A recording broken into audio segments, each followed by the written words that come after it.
Maðurinn nefndur Dr. Benjamin H.J. Eiríksson, hagfræðingur og fyrrverandi bankastjóri. Benjamin, þú ert fæddur og uppalinn það ekki í Hafnarfirði? Jú, ég fæddur 1910 að Sjónarhóli í Hafnarfirði. Það nú að vísu ekki húsið sem núna stendur og heitir Sjónarhól. Það var bara lítið timburhús eins og í gamla daga. Foreldrar mínu höfðu byggt það. Það var nefnum náttúrulega.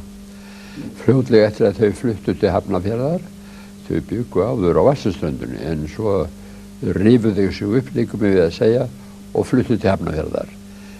Þau höfðu búið mikla fátækt á Vatnsströndinni og þau rifu sig upp úr eymdinni þar og fluttu. Það gekk nú ekki vel, því að þau voru með sveitaskuld sem þau voru að borga áður að fengja að fara. Það var nú öðruvísi réttarfar þá og lögin öðruvísi. Þá lánuðu sveitarfélögin fátæku, þau gáðum ekki neitt. Og ef þau ætlaði að flytja burt úr sveitarfélögin vilja gera svo borga.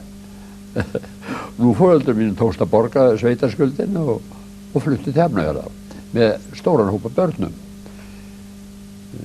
Synirnir voru nú fljótlega á skip sem þá voru skútur. Benjamin hét elsti bróður minn, Benjamin Franklin, og hann kom á glugga hjá mömmu fyrstu nóttina í Hafnarfirði. Hann var á skútu frá Ágúst Flúring. Benjamin, þegar þú ert 8 ára gamall, já, þá verður þú vitni að því að Ísland verður fullvalda ríki? Já, 1918 þá sendi móður minn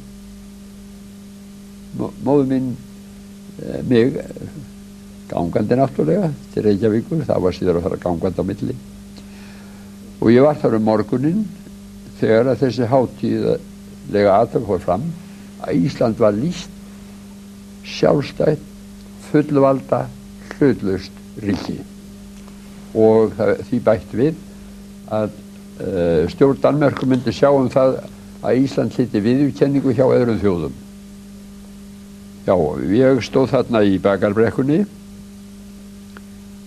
og við endan á stjórnarhúsinu. Fyrir framan dyrnar á húsinu hafði verið reist svona ræðupúlt og þar stóð hvíthærður maður, það var Sigurður Reykjavík. Hann flutti náttúrulega mjög skörulega ræðu því hann var gríðarlega málifarinn.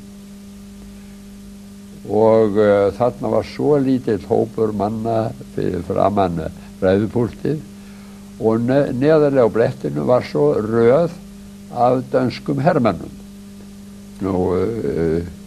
Hermennir skutust úr byssum sínum þarna neðst á blettinu og svo heyrði ég þykist mér hvort í dag hafa heyrt drunurnar í fallbyssónum. Þeir skutu held ég 21 skoti sem viðurkenningu á fullveldi Íslands. Þannig fór þetta fram. Mér finnst alltaf mikið til þann dag. Ég minni mig á þetta að Ísland var ríki. En Benjamin, þú ert fátækur sjómannsson úr Hafnarfirði en þú gengur menntaveginn og í Menntaskólanum á Akureyri kemst í kynni við nýja stefnu, kommunismann. Já, sko, 3 bræður mínu höfðu drukknað og faðir minn. Við vorum 3 bræðurnir eftir og allir sjómenn. Svo ég sá að þetta var ekki hægt, þetta var of mikið lagt á mömmu. Svo ég ákvað að fara í land og fara Langskólaveginn. Ég vissi að það var nú hennar ósk. Hann hafði dreymt að Benjamin Franklin yrði menntamaður. Hann var mikil námsmaður í Flensborg. Svo að ég tala við hann og bræður mína 2, Jón og Björn, á hjólatilskemmtun í Hafnarfirði víst 1928. Þá var vertíðin eftir sko. Svo ég fyrir á vertíð. Að henni lokinni fer ég norður og fæ að setjast próflaust í 3. bekk ásamt Guðmundi Helgasyni frá Melshúsum í Hafnarfirði sem seinna var prestur á Norðfirði.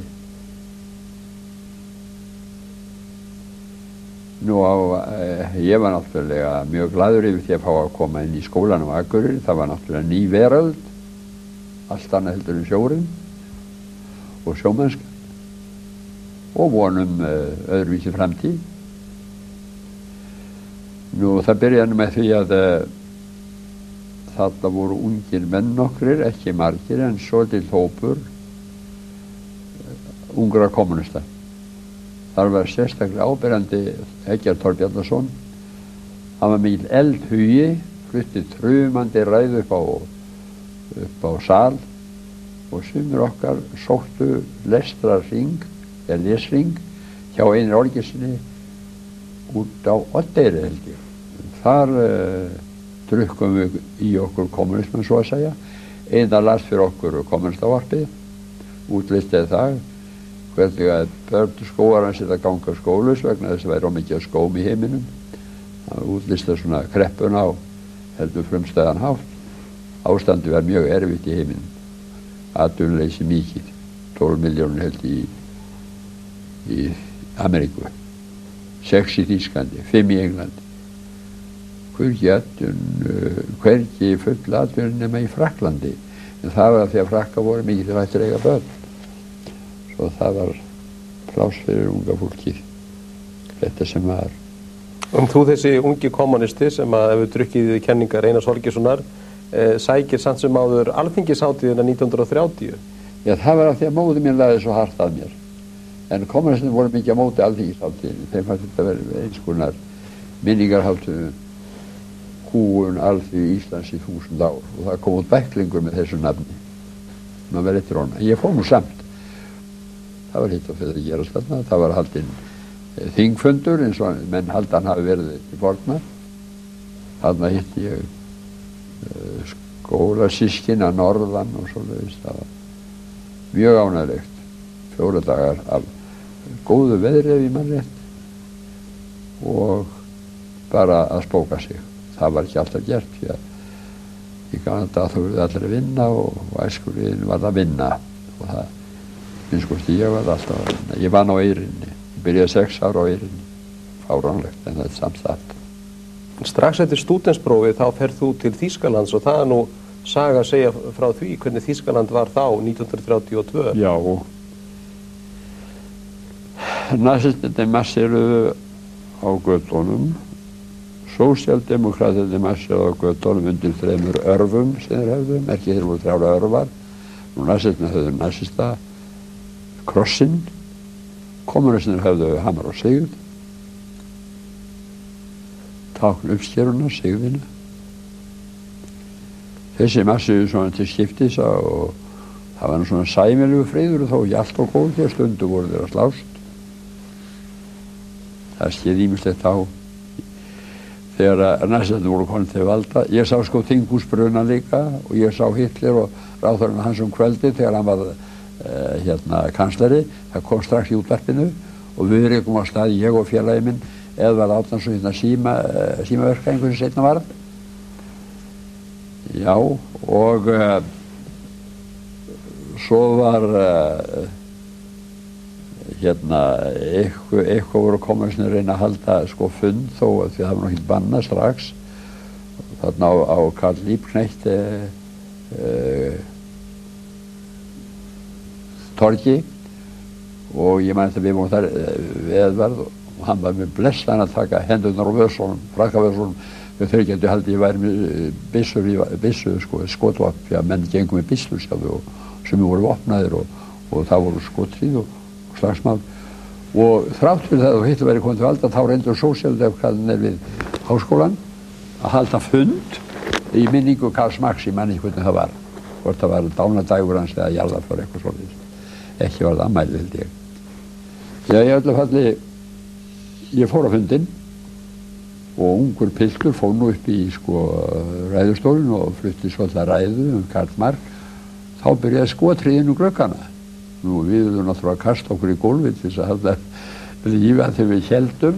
Ég var nú kannski ekki alltaf að drepa okkur, ég held alltaf bara að hræða okkur Það er bara sálrænt stríð. En öllu falli við köstum okkur öll í gólfið. Og þetta er nú eina skipti sem að ég vorði fyrir skotrým í lífinu. En það er ekki nóg með að þú sjáir Hitler taka völdum í Þýskalandi. heldur sérðu líka Stalín fagna her sínum í Moskvu? Það var nú ekkert voðalega uppörvandi að koma til Moskvu. Það var drungalegt yfir borginu, myrku eða svona dimmt og drungalegt og voðalega fátæklegt allt saman. Satt að sér voða erfitt að rísa Rússlandi á þessum tíma. Sko þeir voru með 5 ára áætlun í gangi og áttu náttúrulega erfitt. Þeir vildu endilega framleiða meira stál. Stálið þurfti í vopn og þeir voru hræddir, nasistin. Nasismin var í fullum gangi og í miklum uppgangi. Þeir óttu styrjöld og við Japanin líka. Svo það var ömurlegt ástand þess að segja, mikil fátækt. Og satt að segja ólýsanlegur ömurleiki mannlífsins og fátækt. Þetta var ekki alltaf að segja. Engin maður gat sagt frá þessu. Hann reyndi að segja frá þessu franski rithöfundin Gide. Þeir ætlaði að drepa hann. Og ég fór til Rússlands og var þar í hálft annað ár. Fyrst þurfti ég að bíða lengi, mánuðum saman eftir því að komast inn á skólan. Þó komast ég inn á skólan, kallaður Kúms, mann á milli, fyrir sko unga kommunista, sem gæti hugsanlega orðið starfsmenn flokksins. Og ég settur inn á hann. Og svo tók hún við mér, hún leikona, Valentína Alexandrovna Sperantova. Hún var svona prímadonna við leikhús fyrir unga áhorfendur, heiti það á rússnesku, það er stundu kallað barnaleikhúsi, en það var fyrir unga áhorfendur, Universitelia heitir það á rússnesku, Teatri Universitelia. Jæja, ég bjó hjá henni og hún var ákvæmlega elskuleg kona, ég hef kallað henni engil í mannsmynd. Hún bjóð það, hún hafði íbúið með 1 herbergi, en það var það hið almenna, allur almenningur í Rússlandi bjó í 1 herbergi og hafði sameiginlegt eldhús með öðrum á ganginum eða einhvers annars þar. Svoleiðis var það þar. Og svo tekið við mér í skólanum og þar fékk ég herbergi með öðrum. Það var ungverskur prentari, mjög skynugur náungi, svona liklum 40 eða meira, dálítið eldri en ég. Hann hafði verið forstöðumaður á samvirkjubúi, nýju náttúrulega, það var nýtt. Hann sagði mér ýmislegt sem var mér mjög gagnlegt ástandi okkur þetta hefði gerst, hvernig samvirkjubúin hefði verið skipuð og allt svoleiðis. Hann sagði mér þetta, heilmikið, sem hefur reynst mér mjög gagnlegt því að maður þarf að þekkja staðreyndina til þess að geta dæmt hlutana. Það er ekki nóg að lesa einhverja hluti, það er vist að vita eitthvað meira. Hann sagði mér hvernig þeir héldu fundi sem stóðu jafnvel dögum saman til af hverju þurftu fundinu að standa svona lengi með fólkinu. Jú, og þeir sagt var að mynda sko brigad, altså eina vinnudeild, vinnusveit, til að fara á dvagrana. Af hverju vildi fólki ekki fara? Já, það vildi fá tryggingar og loforðum að það fengi korn og sko sérðu eitthvað. Það vildi fá eitthvað í staðinn, því að það hafði náttúrulega ekki neitt. Fólkið á þessum tíma dóu milljónir manna úr hungri í sveitum Rússlands. Hryllilegt. Því hefur nú verið lýst í bókun sem kom át á íslensku, til þess bókin hans Kravtsenko. Það er ekki að fara inn að grafgötur það. Hræðilegt. Þú kynntist líka annarri konu í Rússlandi, Veru Hertz. Eftir að ég fluttur þarna til Kúms, þá kynnist ég fljótlega annarri konu. Hún var fráskilin. Hún var fráskilin og var þarna í sko framhaldsnámi. Aspirant. Eins og ég. Og við kynntumst í þýskudeildinni. Við vorum bæði í þýskudeildinni. Hún hafði verið gift þekktum manni að nafni Rosenblum. Hann hafði verið einhvers konar framamaður í Leningrad og einn af mönnunum í kringum Kirov. Árið 1934, ég man nú ekki nákvæmlega hvenær, þá hann myrtur. Það hafði verið talað hann sem hugsanlegan eftirmann Stalins á þinginu 1934. Mönnum fannst Stalin of harðhentur og sumir vildu fá annan. og þá var það helst Kirov sem var einn af riturum flokksins. Mjög háttsettur maður auðvitað.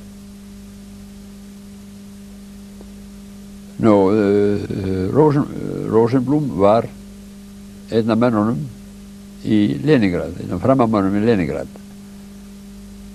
Þau eru skilin. Þau áttu ekkert barn. Hún hafði átt að gera fóstureyðingu. Langaði samt til eignast barn, sagði mér það. Og læknirinn hefði ráðað sér eignast barn. Svo þessi maður tekinn fastur. Stalinni taka fasta allt fólki í kringum Kirov. Og þar leiðandi var náttúrulega Vera í hættu.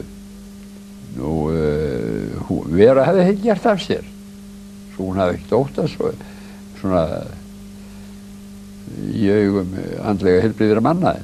En í raun og veru var hún í hættu því að þau vildu losna við henni einhverju hluta vegna. Ég fer svo frá Moskvu í desember 36. Ég var kommunisti og ekki sjansi fengið nokkuð skapan að gera við mitt hæfi. Ef ég ætlaði að fá einhver vinnu þá það helst einhver að ég að gera hafnaverkamaður eitthvað svoleiðis. Ég var ekki hrifinn af því að fara með konu og barn barnið fæddist nú ekki fyrir sumarið eftir sko. Hún verið komið svona 3-4 mánuði á leið eitthvað svoleiðis þegar ég fór. Þarna var séð fyrir henni. Ég hef ekki áhyggjur af framfærsluna þarna. Hvað síðan, það vissum ekki. Við komum skrifast á og gerðum það. En að fara með hann út í óvissuna, það fannst mér fráleitt. Og að fara að leggjast upp á hann Björn bróðum, mér fannst alveg fráleitt hugsun. Ég það að fá eitthvað að gera og þá þið helst. Ég bara sem verkamaður, eitthvað svoleiðis. Ég vissi ekki hvað ég ætti að gera.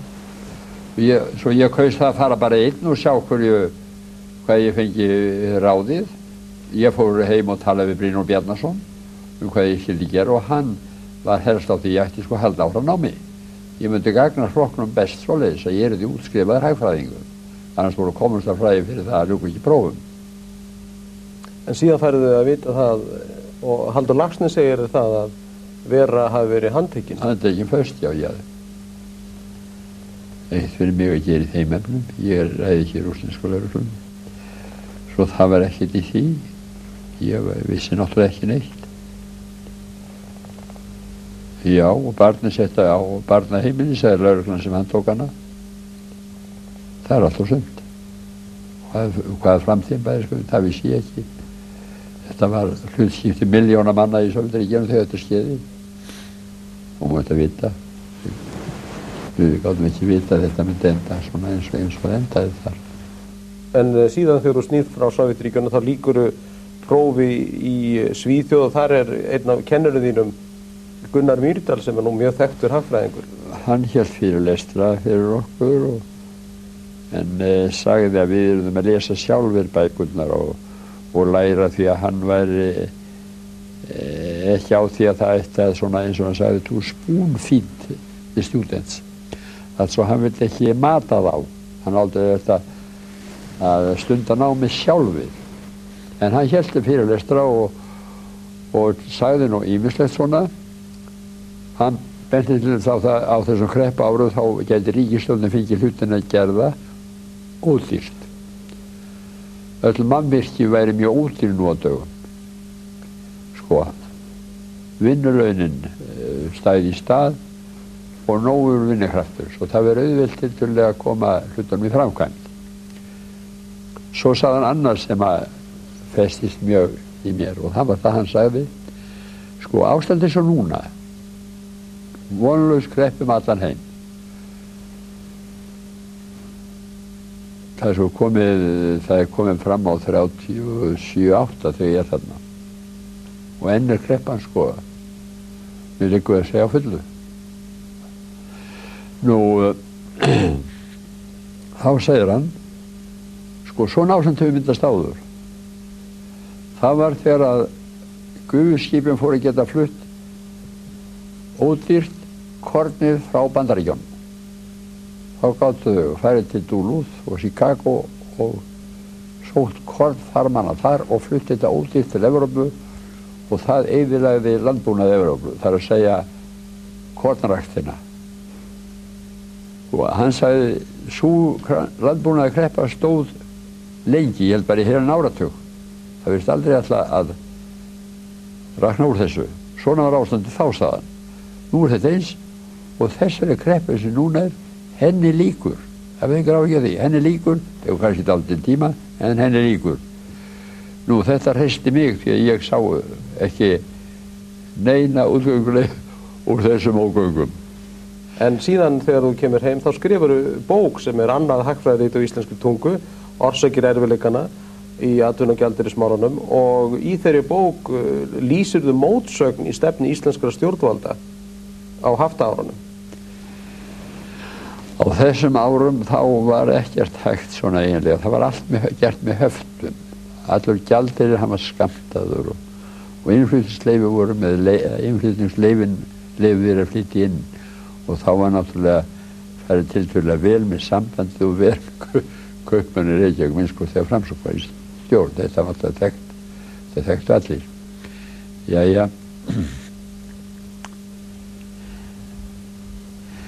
Nú, mér leist ekkert á þetta, ég sá að þetta var fásinna.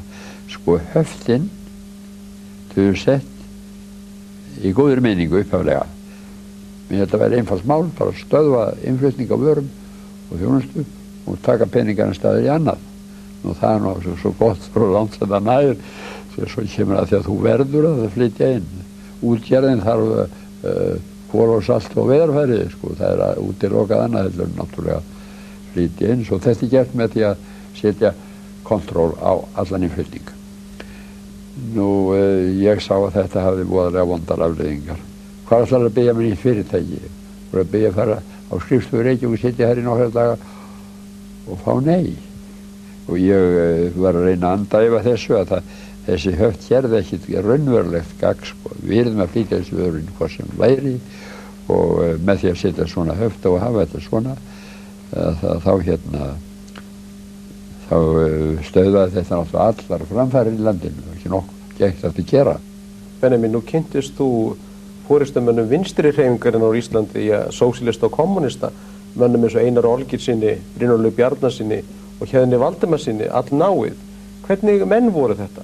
Héðin þar að segja að hann var afskaplega, held ég, velviljaður og góðviljaður maður. Hann var eiginlega, ef nokkuð, þá var hann bara góður maður til að vera í pólitík.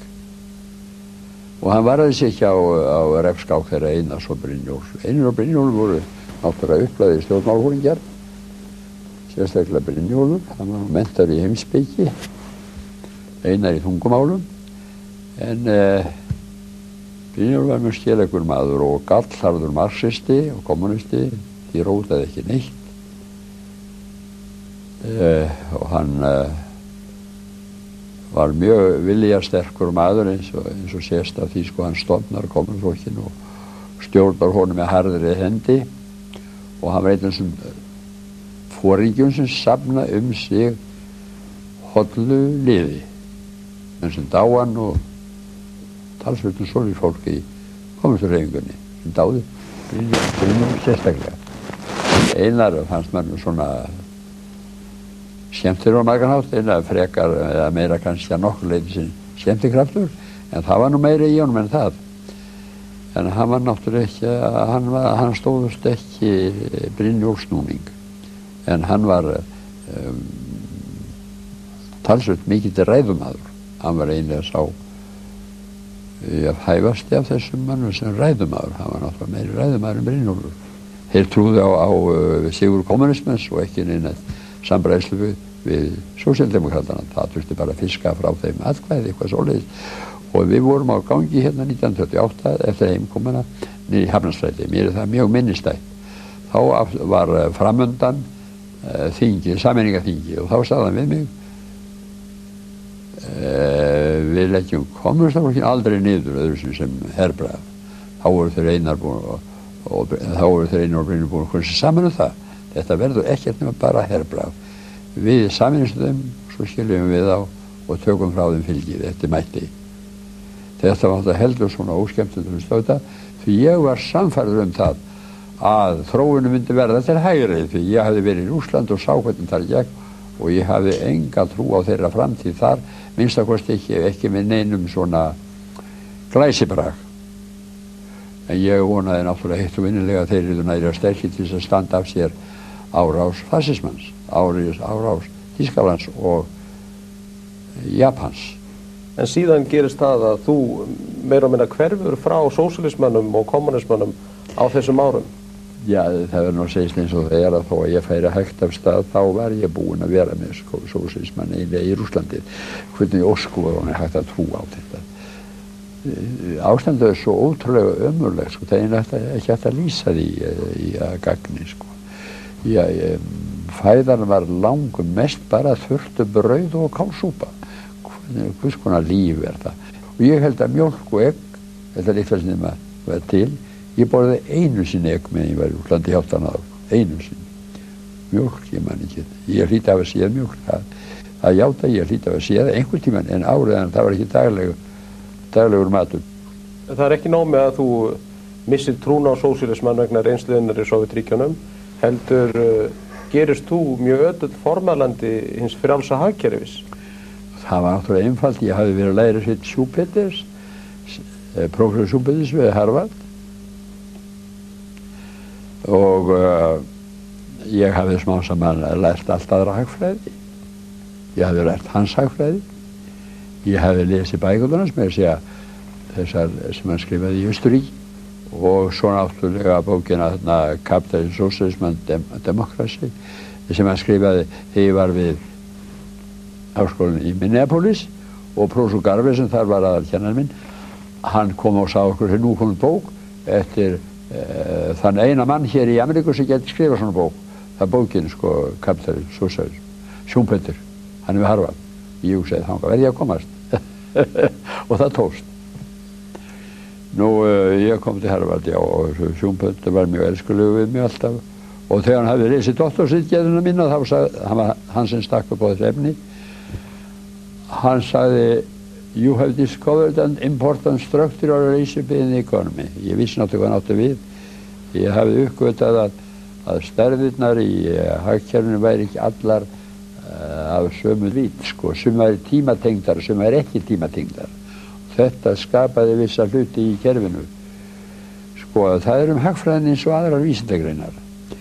Undirstur vísindagreinana koma ekki fyrir en seint og síðar meir. Fyrst þarf það eiginlega að byggja meginpartina byggingunni. Þangað þú loksins sérð hvernig hún á að líta út. Síðan er ekki nóg með það að þú gerist formælandi og stuðningsmaður hins frjálsa hagkerfis. Heldur, ert þú fenginn til að koma til Íslands eftir að þú starfa hjá Alþjóðagjaldeyrissjóðnum og auka hér frelsi í innflutningi, getur aðeins lýst því fyrir okkur? Nú, ég skrifaði mjög þykka ritgerð á 3 mánuðum ástandið og hvernig frjálst hagkerfi væri og myndi virka. Nú, Ólafur Thors leist nú ekkert vel á þetta plagg svona öllu leyti því að þarna hafði ég gagnrýnt nýsköpunarstjórnina sem hann var með og við reif hana sundur svona í tætlur hvað þetta verið vitlaust sem þau verið að gera svona gróft talað við tala nú gróft svona. Nú hann bara raun fyrir komana sem hann líkaði mjög vel við því að þeir lofuðu honum að stjórnin eins og hann vildi. Þeim var alveg sama ef við fengum bara við í stjórninni hvað gert væri. Nú ég held að það hefði verið skakt að fara svona að það hefði átt að nota peningan til þess að höggva hlekkina af þjóðinni því að í dag sjáum við hvers vant var. Það var ekki átt að gera. Hvað gera menn í dag?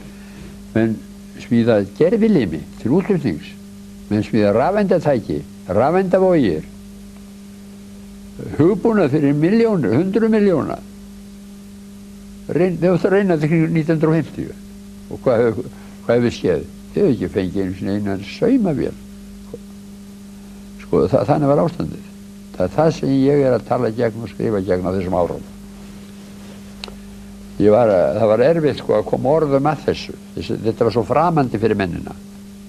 Þeir könnust ekkert við þetta. Að það mætti fara með gjaldeyrin svona, menn þetta ekki að fara í banka og fá gjaldeyrin. Þetta var... útópía af því tægi sem að var algjörlega fyrir utan þeirra sjálfdeldaring. Þeir veit að gáða því að höftum voru búin að vera í gildi frá 1929-30 og þarna kom 1950, altså í 20 ár. Það nóg til þess að móta hugsunarhátt þessara manna svo að því verður ekki rótað þó einhver hagfræðing komið frá útlöndum og segi þetta hafa þetta öðruvísi. Þeir hlusta ekki á svoleiðis. Nú kynntist þú mörgum íslenskum stjórnmálamönnum vegna þinna starfa, bæði í sósíalista og kommunistarhefingunni fyrst og síðan sem efnahagsráðunautur í stjórnum Sjálfstæðisflokks og Framsóknarflokks. Hverjir eru eftirminnilegastir? Það náttúrulega einfaldast. Það voru náttúrulega foringjarnir fyrst og fremst. Fyrsti foringi sem ég talaði við ég kom heim var Stefán Jóhann, sko, því að ég kom heim fyrir Stefaníu.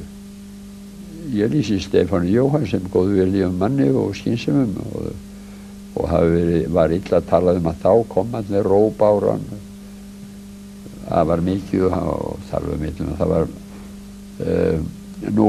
svo það náttúrulega fyrst og fremst Bjarni var fyrsti mann sem ég talaði við úr ríkisstjórninni og það á hóteli í Washington. Ég útlistaði svona í fávinnum orðum hvernig ég myndi vilja hafa það. Og hann fór heim, hann talaði við ríkisstjórnina og hún bað mér svo að koma og ég fór heim, fekk frí í 2 mánuði og 1 mánuð átti í sumarfrí. Svo ég var hér í 3 mánuði. Og ég afhendi skýrsluna á henni fór. Ríkisstjórnin tók við henni. Ólafur, Bjarni kom til mín, eða Bjarni kallaði mig til sín þegar að þeir voru búin að lesa hann og hann sagði þessu verður að breyta, sko. Já, það var gagnrýnin á nýsköpunarstjórninni.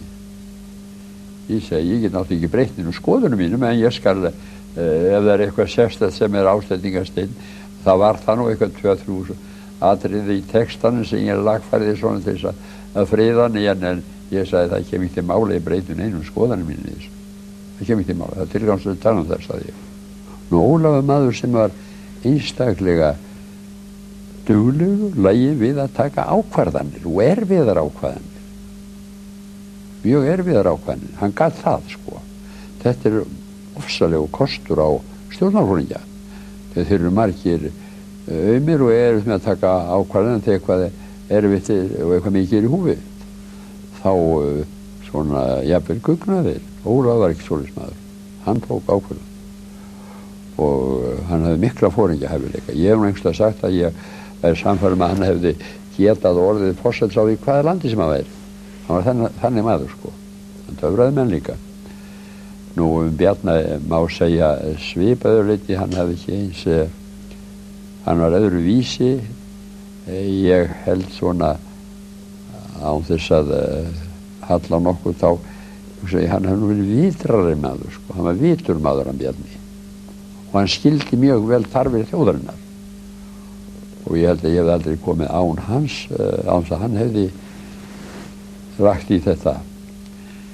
Nú, Eysteinn Jónsson var af sama toga eins og Ólafur, sko, maður sem kann tekið ákvarðanir, mjög ákvarðan og gallharður stjórnmálamaður.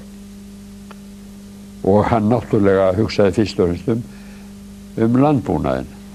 Að minn þjóðinni sinni líka. Kunni mikið úr Íslendingasögunum og einhverjum sögum sem hann var með. Benjamin Eiríksson, ég þakka þér kærlega fyrir. Minnst ekki á það, mín er ánægjan. Segjum það.